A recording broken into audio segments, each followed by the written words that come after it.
The F.B.I. in Peace and War. The F.B.I. in Peace and War, brought to you by Wheaties Breakfast of Champions, a product of General Mills, and by Wild Root Cream Oil, America's favorite hair tonic. Look twice, and you'll look twice as good. Yes, look twice and make sure you get Wild Root Cream Oil hair tonic. Again and again, the choice of men and women and children, too.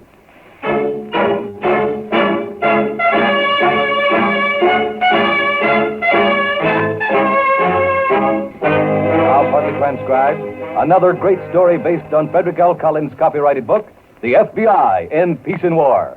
Drama, thrills, action. Tonight's story, Unfinished Business.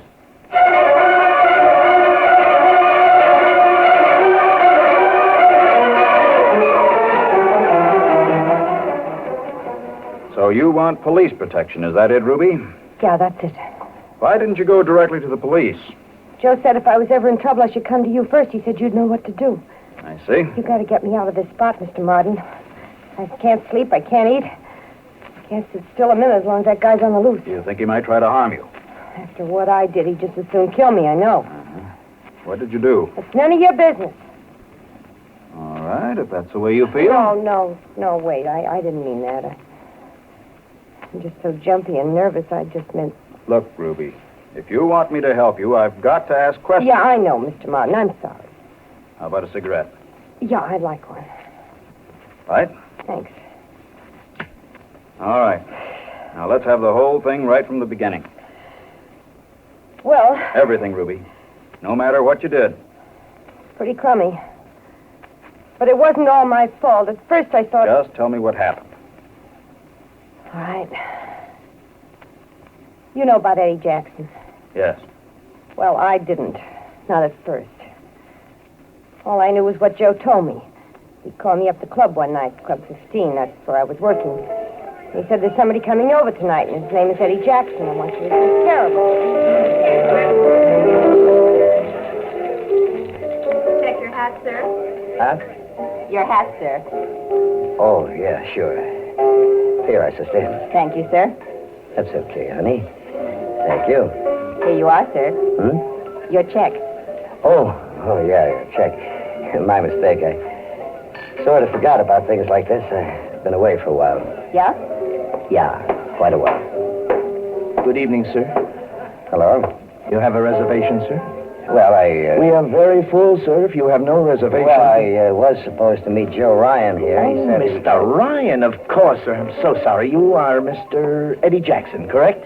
Yeah, that's right. This way, sir, please. We have a table for you right here at the ringside. Gus, Mr. Ryan's table is champagne. Yes, sir? Very best table, sir. Mr. Ryan has left complete instructions for the dinner. Everything is arranged. Well, it's nice. And here we are, sir. This table? That's right, Eddie.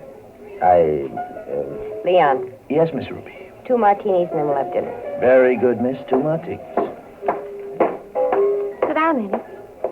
Joe's going to be a little late. Look, beautiful, I don't get this. My name's Ruby Winters. I'm your date for the night. My date? Mm-hmm. Joe says you've been away a long time. He figured you might want somebody to do the town with you. I'm the somebody. Well, what do you know about that? You like the idea? I sure do, gorgeous. What'd you say your name was? Ruby Winters. Okay, Ruby, take a deep breath. This is the night you're really going to remember.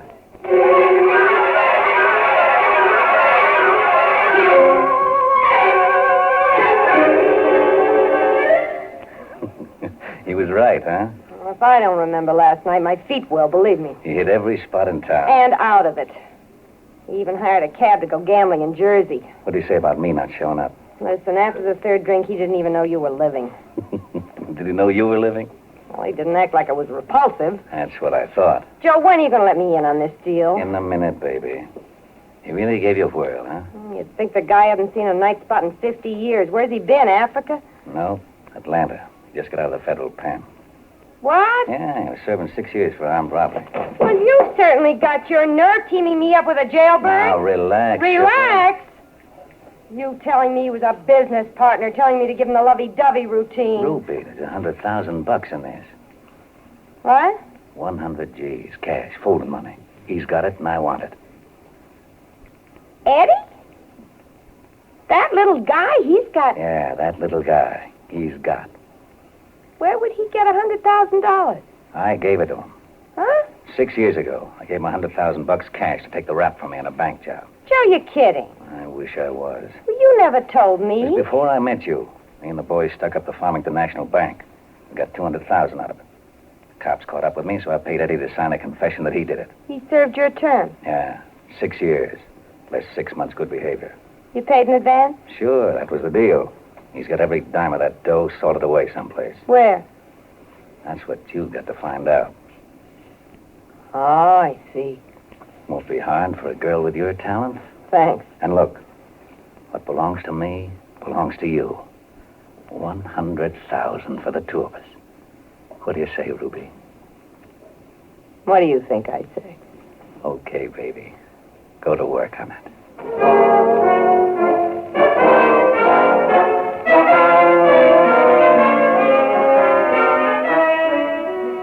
So I went to work on it. But the job wasn't as simple as it looked. Guy that's been locked up for all those years likes a good time, but he doesn't talk too much about his business. Go on. Well, I told Joe, I said, this isn't going to be easy, and he said, nothing good comes easy. You got to dig, that's all. So I said, okay, I'll dig, but I just hope we don't come up with a fistful of trouble.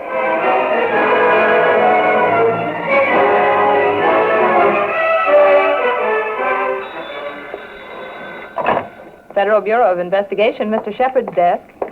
Yes, he is. Just a moment, plees. Morning, Miss Hill. Oh, good morning, Mr. Bailey. How was the trip? Not bad, thanks. Did you see any shows in New York? No, nose to the grindstone every time. I'll just bet. So it's the truth to help me. Mr. Shepard in? Mm-hmm, waiting for you. Asked me twice if you'd called. Good, that means something interesting's happened. See you later, Miss Hill. Yes, sir. See you later. Okay, I'm here. Let's get to work.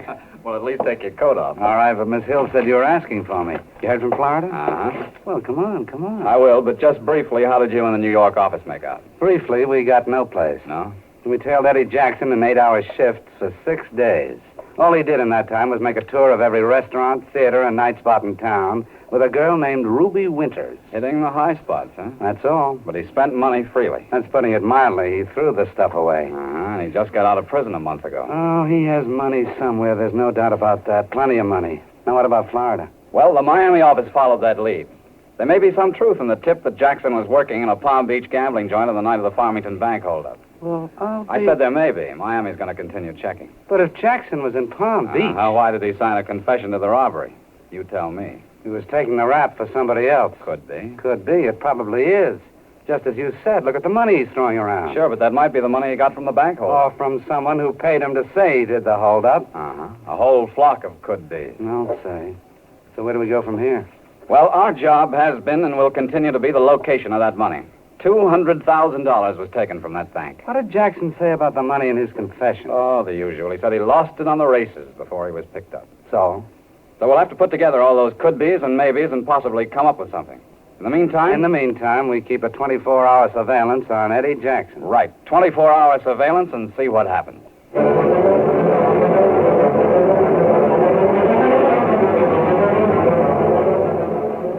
Memorandum for Shepard, please. Yes, Mr. Bailey. January 4th, subject went to theater with same woman. After theater, the downtown club. Subject left woman at her apartment.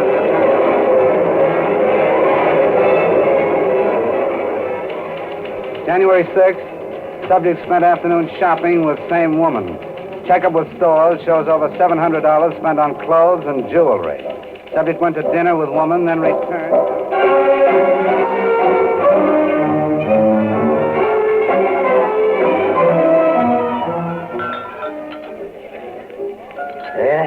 Here's looking at you, Ruby. Same to you, Eddie. And here's looking to you, Joe. Best friend a guy ever had. Thanks, Eddie. Same to you. And here's... Eddie, Yeah, honey? if we're going to the fights, I want to put on a fresh face. Do you mind? No, go ahead, baby. Go right ahead. Me and Joe will chew the fat a while. Haven't had much chance to chew the fat with old Joe these last few weeks. I'll be back. Yeah, we'll be here, sugar. Pay the check in the meantime. Yeah, sure, baby. Anything you say. Great little girl, isn't she, Joe? One of the best. Joe, I want to thank you, Joe. Thank me? For what? For everything. Best friend a guy ever had. Thank you for Ruby. Everything. You like her, huh? Like her. Here's a hot one. Come here, Joe. Huh? Come here. I want to tell you a little secret. Yeah? Ruby and me is... Yeah? Ruby and me is... Joe, will you be my best man? Huh? I haven't asked her yet, Joe, but if she says yes, will you be my best man? You gonna ask Ruby to marry you? Sure.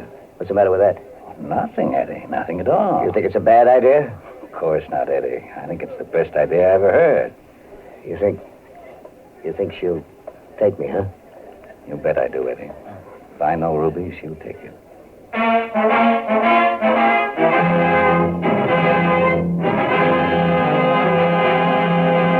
And now, listen. What sparks a champion sparks you, and champions choose Wheaties. Let's watch sparking Sid Gordon of the Boston Braves at bat with a winning run on first base.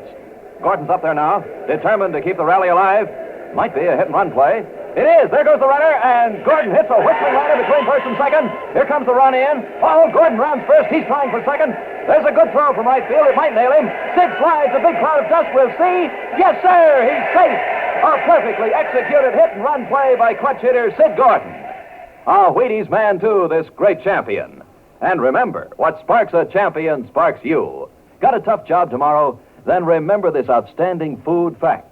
There's a whole kernel of wheat in every Wheaties flake. Wheaties give you all the grain. Not just half of it nor part, but the whole rich kernel. And when you store up solid, lasting wheat power, you're hard to stop. So have Wheaties. Remember, there's a whole kernel of wheat in every Wheaties flake. What sparks a champion sparks you, and champions choose Wheaties. Breakfast of champions.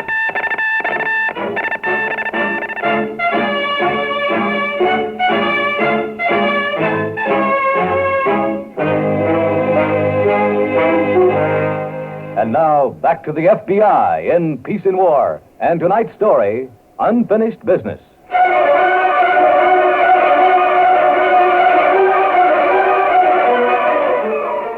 So Eddie Jackson was serious. Yeah, the crazy luggy wanted to marry me. He didn't know anything about you and Joe. No, if he'd known anything about What's the matter? nothing, I thought I heard your doorbell.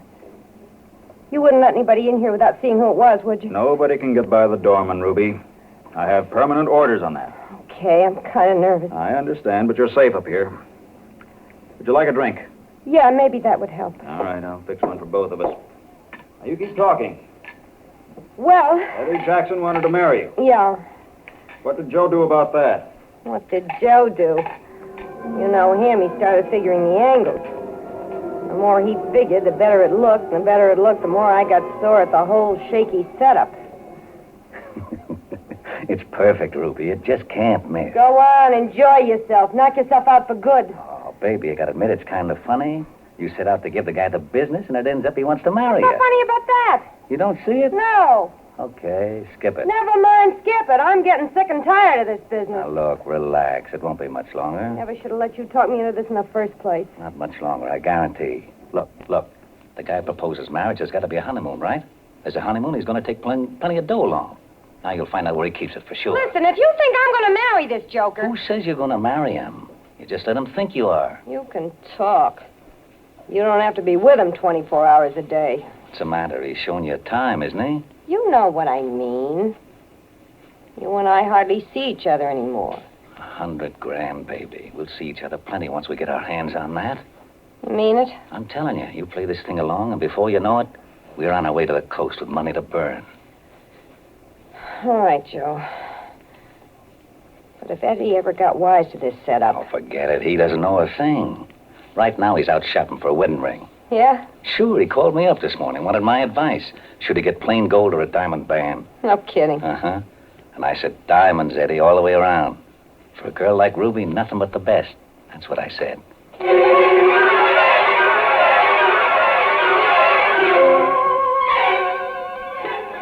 Nothing but the best, Eddie. That's what you said. That's what I got. You couldn't find a better-looking ring if you bought it legitimate. Not bad. Not bad at all, Shorty. Classy, huh? Yeah, real nice. Isn't hot, is it? Hot? Hey, what kind of business you think I run? No offense, just checking. You know I wouldn't sell you anything hot, Eddie. An old pal like you. Honest, I'm losing money at 1,000. I said it, take it. Losing money. I really hate to give it up. Oh, she's a very lucky girl. Shorty. I'm a very lucky guy. Well, either way, it's $1,000 cash. Can I have it for you right here? And an extra 5 for the Fifth Avenue box. Uh-huh. Incidentally, who is the lucky girl? You didn't tell me. Prettiest in town. Yeah? Mm-hmm. Ruby Winters. Ruby what? You mean Joe Ryan's girl? What? I mean... What did you say? Oh, nothing, Eddie. What did you mean, Joe Ryan's girl? No, me, Eddie. What did you mean? I was surprised, that's all. Ruby is Joe's girl. Everybody knows Why, that. you dirty That's little... the truth, so help me. Now, I wouldn't lie to you, Eddie. You couldn't have known because you were in the pen. Now, let me talk with you. Go on, talk. Like I said, now, everybody knows it. Joe and Ruby are like that. Listen, Shorty... You gotta believe me, Eddie. Now, Joe almost killed a guy once over Ruby. That's the truth? You swear? I swear it, Eddie. Ruby's Joe's girl. Okay, Shorty. Yes? Eddie, you still want the ring, don't you? Eddie? Yes. I still want the ring.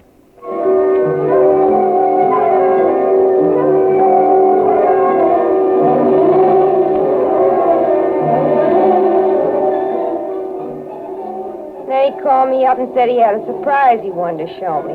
I knew he had the ring. The surprise I didn't know was that somebody else was interested in that ring besides me and Joe and Eddie.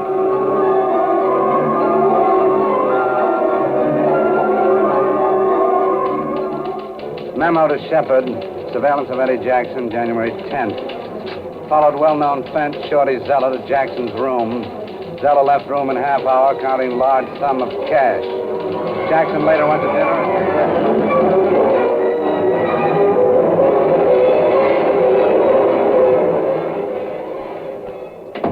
Hello, Shep. You wanted to see me? Yes, Frank, sit down. I've been reading over your memorandums. Coupled with what I've got, our maybes and could-bes are beginning to iron out. Oh? Wire just came in from Miami. They have positive evidence that Eddie Jackson was working in Palm Beach on the night of the Farmington Bank holdup. Well, good. That takes care of the maybes. What about the rest? Why did Jackson sign a confession of the robbery when he couldn't possibly have done it? Right. Well, we know for sure now that the money he's been throwing around can't be money from the holdup. So it must be Money from someone who paid him to confess. Exactly. So we swing into action, pick up Jackson, get a brand new confession out of him. Not yet. There's one more could-be I'm particularly interested in. Yes? Look at your memos. Ruby Winters is spending all her time with Jackson, and as common gossip, Ruby's Joe Ryan's girl. What's she up to? Find that out, Frank, and we may find our $200,000.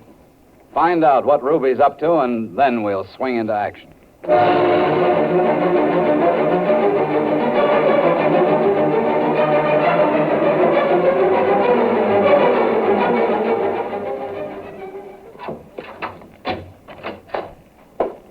There you are, darling.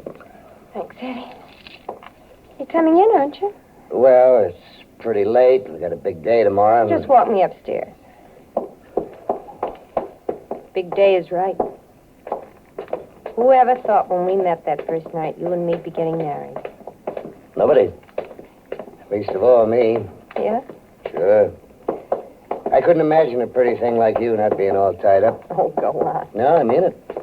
I was sure you were maybe even Joe's girl or something. Joe's girl. That's a good one. Yeah. That was crazy, wasn't it? I'll say. Sure you won't come in for a nightcap? Oh, not tonight, Ruby. Give me a rain check, huh? Whole lifetime of rain checks, Eddie. Starting first thing in the morning. You'll be all packed and ready to go? Will I? You don't want to back out now, do you? Before it's too late? Some chance. Do you? No. This is one thing I really want to go through with. You won't be sorry. I don't think I will. Hey, Ruby. See you in the morning. Gonna kiss me goodnight? Oh, sure. Sure I am. Mm.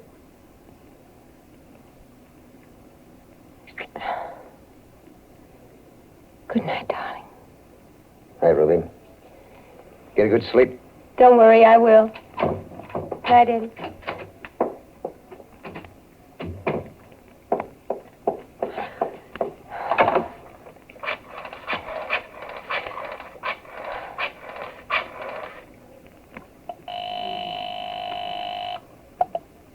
Hello? Joe, Ruby. Yeah, Ruby. Joe, I know where he's got the money. What? He spilled it tonight at dinner. He said I ought to know in case something ever happened to him. I told you, didn't I? I told you. Okay, wise guy, you told me. Where are you now, Ruby? At the apartment. He just left a minute ago. All right, I'll hop a cab and come right over. No, never mind the cab. Get your car out. The car? Yeah, we're going out in the country. About 80 miles north of here on Route 17. You don't mean he's got the dough out at the farm? That's where it is, Joe. I'll get the car. Meet me downstairs in 10 minutes.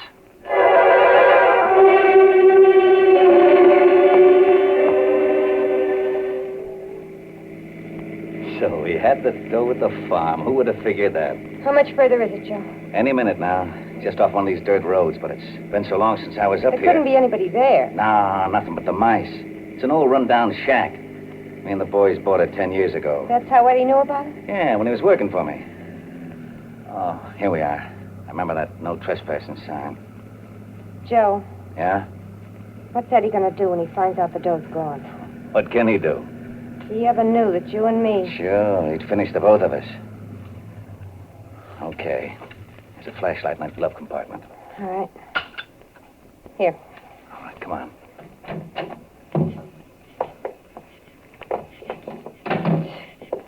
Sure is a creepy-looking dump. No wonder Eddie used it. Nobody in his right mind had come within a mile of the place. Gives you the shivers. Well, don't worry. The 100,000 will take him away. In there. Joe, Yeah? there won't be the whole 100, will there? Say he spent 10. That still leaves 90. Gee. All that cash right here in this room. A fireplace, huh? Yeah, he says the mantelpiece is up. Okay, here it is. Gee, Joe. Here. You hold the light so I can see what I'm doing. Lifts up, huh? Yeah. Okay, I'll lift it up. There it is. Metal box, just like he said. Take it out. I got it. Look at that stuff. 100 grand. Oh, Joe. 100,000 smackers. What's the matter? There's only singles underneath. What? A few large bills and singles underneath. Where's the rest? In the bank vault, Joe. Huh? Rest of the money's in the bank vault. Where it's been for 6 years. Eddie. Hello, Joe. Hello, Ruby. I see you two didn't waste any time getting here. Eddie, I can tell you what happened, Don't honey. bother. I know what happened. All right. How do you want this? Ladies first? Eddie, put that gun down and listen for a minute, will you? I think you'll be first, Joe. I want Ruby to enjoy this. Get over against the fireplace. Eddie. Do like I say. You gotta listen to me, Eddie. I know this doesn't look so good, but there are angles you don't understand. Yeah, I'll bet there are. Okay, Ruby. I'll take that flashlight. Ruby! Come back here, Ruby!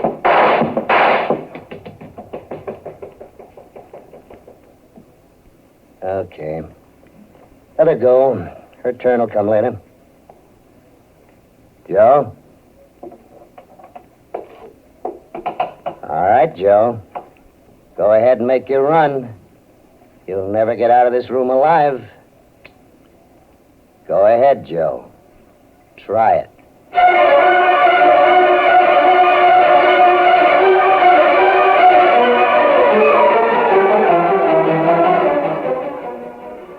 Then a car gave me a lift and I got into town.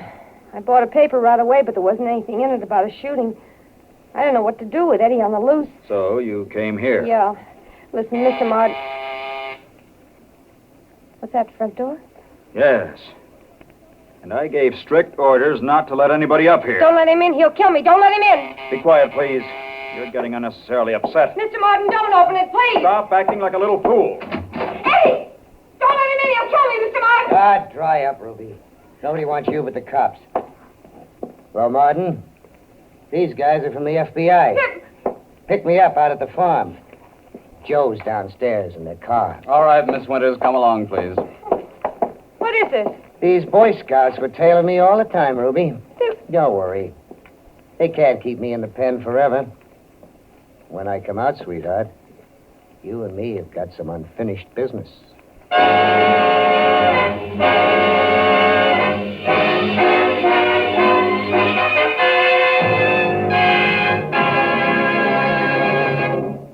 Confronted with the FBI evidence on the Farmington bank robbery, Eddie Jackson revealed the details of his pact with Joe Ryan and surrendered his share of the stolen money. Ryan was tried and sentenced to 15 years for the robbery, Jackson to 6 as an accessory after the fact. No charge could be lodged against Ruby Winters. But when Eddie Jackson's term is up, we have an idea that Miss Winters won't be around for that unfinished business.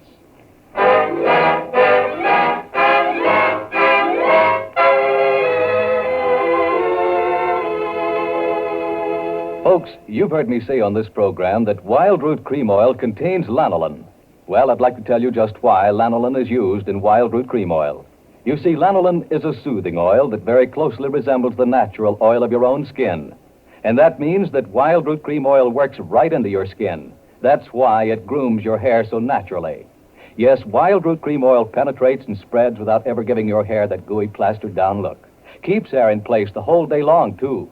In addition, wild root cream oil is non-alcoholic, relieves dryness, and removes loose dandruff. So, fellas, next time you buy a hair tonic, look twice, and you'll look twice as good. Yes, look twice, and make sure you get the familiar yellow and black package of wild root cream oil, America's favorite hair tonic. Again and again, it's the choice of men and women and children, too. On sale everywhere for as little as 29 cents.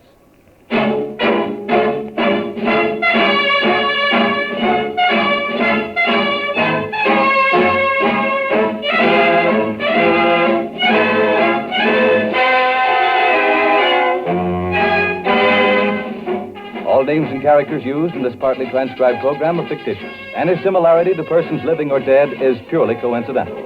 This program is based on Frederick L. Collins' copyrighted book, The F.B.I. in Peace and War, and is not an official program of the F.B.I. In tonight's story, Ed Begley played the part of Joe Ryan, Elspeth Eric was Ruby Winters, and Frank Reddick was Eddie Jackson. The radio dramatizations for the F.B.I. in Peace and War are written by Louis Pelletier and Jack Fink. These programs are produced and directed by Betty Mandeville.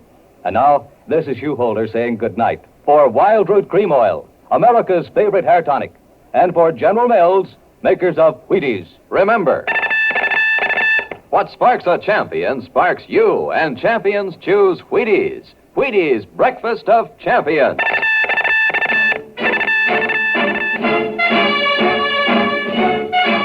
Again, we want to remind you to be sure to listen to next Thursday's story, The Comeback, on the F.B.I. in Peace and War. Same time, same station.